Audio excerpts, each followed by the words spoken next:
5, 4, 3, 2, 1. Assalamualaikum para penggila catur. Selamat datang kembali di channel Mesin Catur.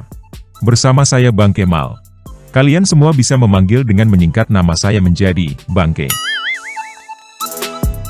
Pada video kali ini, saya akan membahas salah satu partai terbaik dari Grandmaster wanita yang dimiliki oleh Indonesia. Partai antara Irene Harisma Sukandar versus Natalia Zdebskaya. Pertarungan ini terjadi pada tahun 2007 di Jakarta, Indonesia. Tanpa banyak keinginan ini itu, langsung saja kita gelar papan gilesan. Salah, papan catur maksudnya. Irene Harisma Sukandar berada pada posisi putih. Sedangkan Natalia Zdebskaya berada pada posisi hitam. Dan saya berada pada posisi miring. Irene membuka permainan dengan E4. Natalia membalas C5. Lalu kuda raja keluar kandang. Dijawab D6. Langkah buku D4. Pertukaran pion mewarnai permainan. Kuda hitam F6, membidik E4. Kuda menteri membackup. Seperti yang sudah sering kita lihat, pion A6 adalah opsi terbaik, mencegah bandit-bandit penyusup, yang akan mengacak-acak daerah sayap menteri. Dan kita berada dalam pertahanan Sisilia terbuka, variasi Najdorf. Gajah menteri surfing ke G5, mengusik kuda. Dijawab pion E6. F4, langkah buku yang harus diambil. Diikuti kuda D7. Menteri F3, membuka ruang untuk raja parkir. Hitam mendorong pion ke H6, mengusir gajah. Gajah mundur satu langkah. Kemudian gajah gelap hitam keluar kandang. Disusul raja putih mengamankan diri. Hitam bermain agresif, pion didorong ke G5, membuat kerusuhan di sayap raja. Pion makan pion. Sejurus kemudian, hitam melakukan langkah fatal. Kuda jumping ke E5, mengancam menteri. Irene langsung memanfaatkan kesalahan yang dilakukan oleh Natalia. Irene memukul kuda dengan pion, dan membiarkan menterinya berada dalam ancaman kuda lawan. Tentu saja, kuda langsung menyiksa menteri. Diikuti pion siksa gajah, mengancam menteri hitam. Menteri kabur ke A5. Dibalas bocah ingusan pukul kuda. Di sini kita lihat, Irene melakukan tukar guling menterinya, dengan 3 perwira minor. Menurut hitungan, Irene masih unggul 1 poin. Irene dapat 3 perwira, plus 2 pion, sedangkan Natalia hanya dapat 1 menteri dan 1 pion. Mari kita mundur sejenak. Kita lihat langkah apa yang sebaiknya hitam ambil, untuk mencegah tukar guling yang merugikan pihak hitam. Mesin catur telah membuat analisanya. Langkah itu adalah, pion makan pion. Gajah makan balik. Kuda ancam menteri. Menteri menghindar. Kuda ancam lagi. Gajah pukul gajah. Kuda pukul menteri. Gajah pukul balik. Raja membalas. Pada langkah ini, permainan masih bisa dibilang berimbang. Kita balik lagi ke permainan sebenarnya. Setelah kuda jentil pion, hitam melanjutkan permainan, dengan mengirim benteng ke G8, lajur yang sangat kosong melompong. Dibalas gajah F6. Diikuti gajah terang hitam keluar kandang. Lalu gajah terang putih D3. Benteng menyerang gajah. Pion E5, membuka keran buat gajah, untuk menyerang benteng.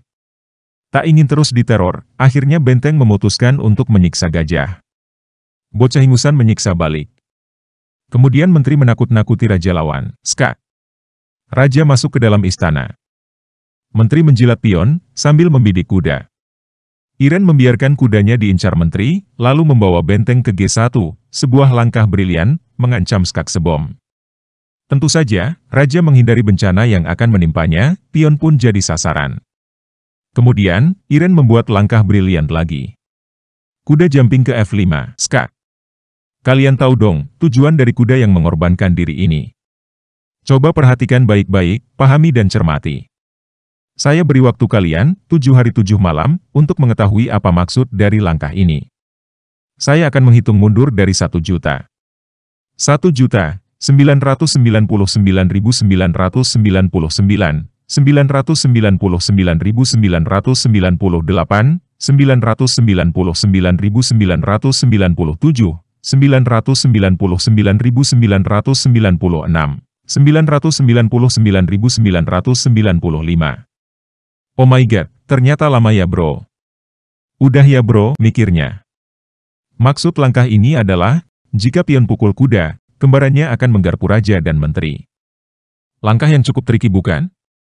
Tentu saja Natalia tahu maksud langkah jebakan Batman itu. Dia tidak menghajar kuda, dia lebih memilih menggeser rajanya ke F8. Dan itu membuat pion D6 ditinggal kabur.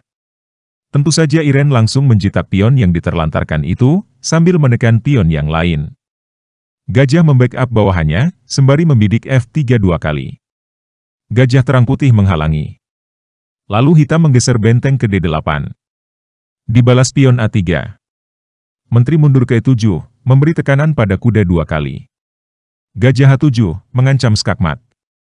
Menteri membuka ruang buat raja, untuk kabur. Lalu benteng skak. Raja hanya bisa ke E7. Benteng bantai benteng. Dibalas gajah hajar pion, mengancam benteng. Benteng skak. Raja kabur ke F6. Karena jika makan benteng, menteri akan tewas dijentil kuda. Benteng memburu, skak. Pada langkah ini, hitam mengibarkan bendera kuning, itu tandanya hitam sudah tak sanggup lagi melanjutkan permainan. Ini dia sebabnya. Jika permainan dilanjutkan, akan seperti ini. Raja kabur ke G5. Benteng mengejar, skak. Menteri menghalangi. Karena jika gajah yang menutup, menteri akan tetap tewas, dan gajah pun akan ikut lenyap.